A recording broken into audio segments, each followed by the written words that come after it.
back. Glad you're here today. Glad you joined us. Today we're going to be showing you some old farm equipment. Now this ain't my forte, but Andy's going to talk to you a little bit about it and what we're going to be doing today. Y'all, what we've got here is a manure spreader. This belongs to my daddy, but it's kind of special in itself actually, because this thing was bought brand new. I don't know how long ago. Probably, if I had to guess, maybe in the 60s. That's just a guess. It may be older than that, but it was used one time and then been under a barn shelter ever since. And if you can look, most of the time on these manure spreaders with this wooden floor and the wooden sides, all of this is rotted out. But look at that. It's still like brand spanking new. You can tell it's never been used much because the paint, for the most part, is still on the wood. So it's pretty unique to find one in this good a shape. Daddy bought it from the original owner that had it, and it was bought brand new right down the road here in Winston-Salem. And still got the dealership tag on it right there. Right there's one, and there's a better one on the other side. But right there, North Liberty Street, Winston-Salem. Right there. But anyways, I just thought that was kind of cool. Thought I'd share that with you. But what we're really doing here is our goal this whole time with what we're doing is to be as self-sufficient as possible. And by that I mean, you know, in the past we've fertilized our grassland and stuff, and still we don't have enough manure and stuff here to completely cover what grassland we have, but it's a start. And so what we've done, if you've been with Meagan's channel for a while, you know that back in the winter we keep our cows and the horses up in what we call this little sacrifice paddock here, and we just constantly keep hay in it all the time. And back then in the winter, this was just nothing but one big solid spot of hay on the ground where they'd eat it. And we didn't put it in a hay hoop or anything like that because we weren't concerned as much about wasting it, because our plan was to let the cows and stuff eat it, and then what they spread out and lay in and whatnot, they'll poop in it and everything else, and that stuff will start to rot out. And then in the middle of the summer like it is now, when it's gotten sort of dry, we scoop it all up and spread it back out on the pastures. And so we've already done a test run here just to make sure everything worked, and it did. So this is what we've got, which ain't a lot, but I've still got some over here that I could get out from under the barn. But it was just so wet over there, I couldn't get it all out the day that I piled this up. But anyway, what we're going to do is scoop all this up, and we're going to put it in the manure spreader. And we've got one really, really poor spot down here in the corner where it was trees, and we had it cleared off, and it's been cleared now maybe a couple of years, but we've just really had a hard time getting grass established there. I've put seed on it, I've done it. And we put the chickens on it. Yeah, it's just a really poor spot of land. So we're going to mainly focus on that spot, because all of this upper half of this pasture here has had the meat chickens running on it, and I mean, for the most part, it looks pretty good. Then our egg chickens and stuff have been down here in the far pasture the whole time, and so while they're not like covering the whole pasture, they've helped out with, you know, fertility down there too. But like I said, my main focus today is a poor spot here, and I've got one more poor spot over on the corner that if I can cover this one real good, I'm going to hit this spot over here. But anyways, we're going to be putting some old iron to work. I've actually even got out my old John Deere B hooked to the manure spreader, so we're gonna get her done for a while here. And to me, this may not seem special, but to us, it's kind of like we finally achieved one of those goals, because we've waited. You know, this took forever to happen here. You know, because it took all winter last year for the cows to be in here and build up that manure layer, well, the manure and hay layer. And then that stuff, I don't know if you've ever dealt with that or not, but you know, on top it's good and dry, so the cows weren't like they were in any mud or anything. But underneath it all, you know, when you get down about that deep, it's just muddy. So we had to wait till the middle of the summer to get it piled up. And so now this pile's been here for probably a month or so. And well, today's the first day we've had time to do it. So we're going to try to get it spread out. And we got a bunch of rain coming. And we've got a ton of rain coming, supposedly. Coming in tonight, actually. So I'm hoping that helps out with everything too, and makes, you know, start making this stuff do its job. So we'll see what happens with it.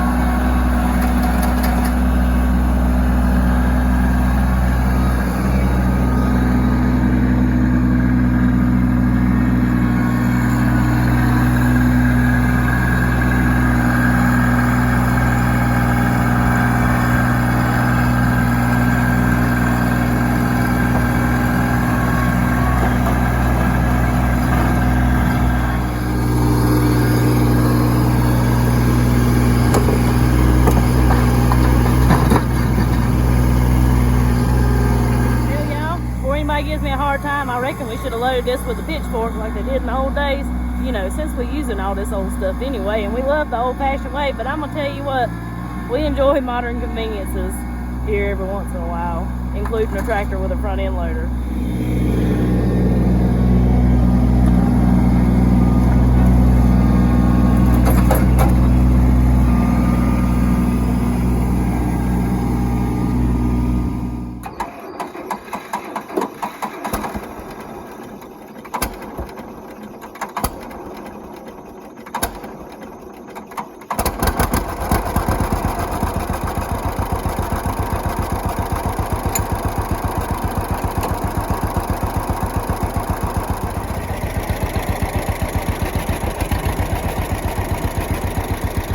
Y'all was wondering what I was doing. That far lever adjusts how fast that cane moves, so it adjusts really how fast the stuff slings out of it. And I would rather start off with it slow than fast, so I don't just go out there and just immediately sling out of it. Then this lever right here will take it in and out of gear, which I've got it in gear right now, and it actually drives off of those rear tires, so it doesn't require any type of PTO or anything like that to make it work. So I guess really you could pull it behind anything that you could hook it to. But see what happens.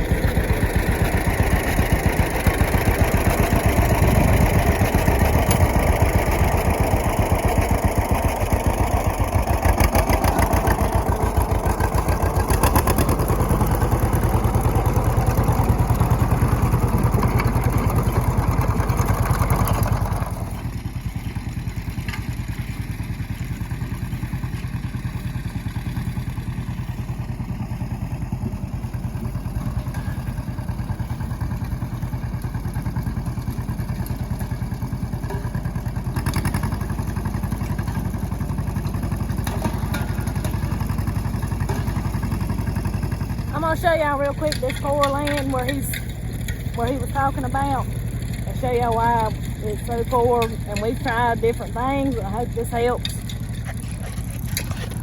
Can you see all this exposed dirt?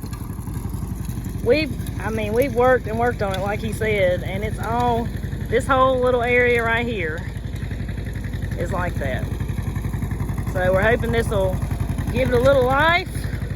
We'll see.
guess you would call it, I can't call it organic, I'll get thrown under the jail, but I guess you'd call it like better than organic compost, because we don't worm our cows, we don't worm the horses, we let the chickens take care of that for us. And now you may ask how? Well, that's why we move our egg chickens around throughout our pastures. The worms come from larvae that is in manure. The chickens go through and sanitize the larva, and so does the sun. We also do pasture rotation to let that larva die because it doesn't have a host. So we have had no need to give our horses or cows wormer.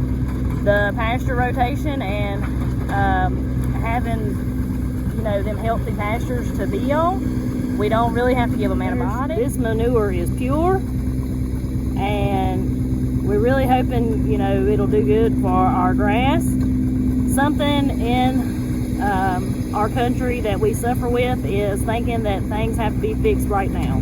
Right now, whether it be fertilizing your grass or medications or whatever, you know, things take time. Good things take time. So like Andy said, we've been waiting to do this. This has been a long process to get this on our grass.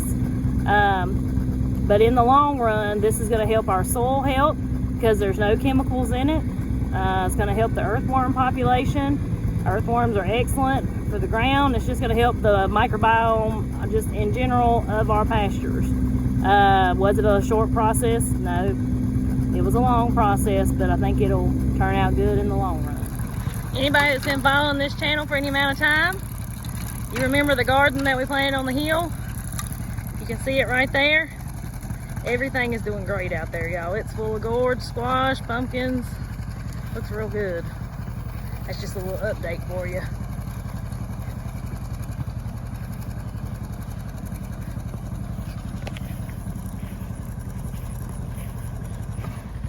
I want to show y'all something else.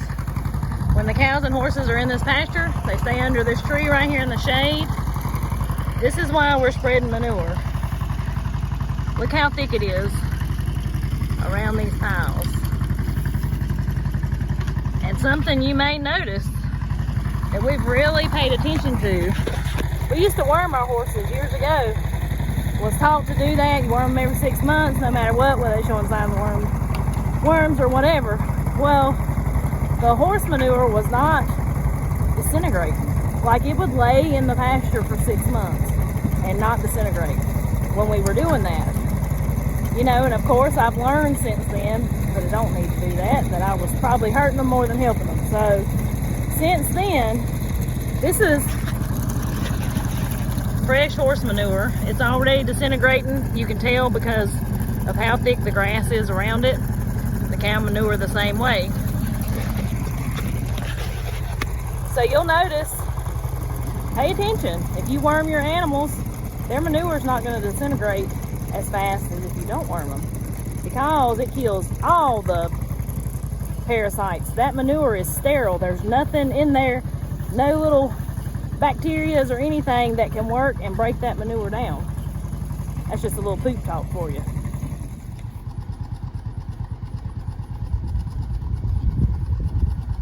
Well, this is the last load we'll be spreading with it today. Ended up getting 4 loads, which is actually way more than I thought I would do.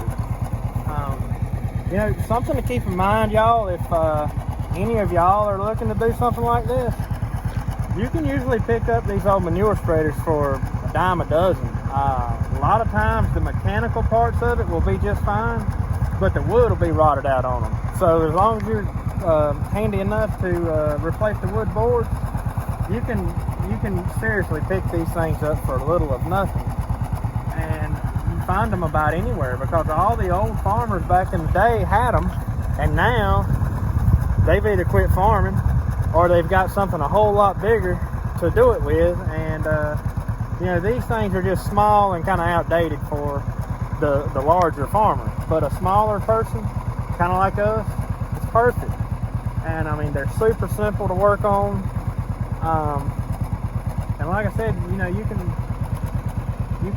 pick them up just about anywhere. Just keep your eye out on Facebook or Craigslist, or maybe even you know somebody that's got an old farm and you've seen one sitting under the shed on the side of the road that hadn't been moved in years. But you know, this made life so much easier. We would have never been able to do this without that. Well, I guess we could have, but it wouldn't have been fun. What I think about is back in the day when they would have parked this beside the barn stall and shoveled it in there with a pitchfork. And I'm glad I don't have to do that. But yeah, you know, if you've got a tractor to pull it with, if you can find one, they're well worth it. But like I said, I mean, you can pick them up cheap, and even if they need work to them, I mean, you know, they're worth it. But anyway, we'll get this one last load, spread it here, and we've got several other projects we're going to try to finish up today before the rain comes in, and we're going to get back to it.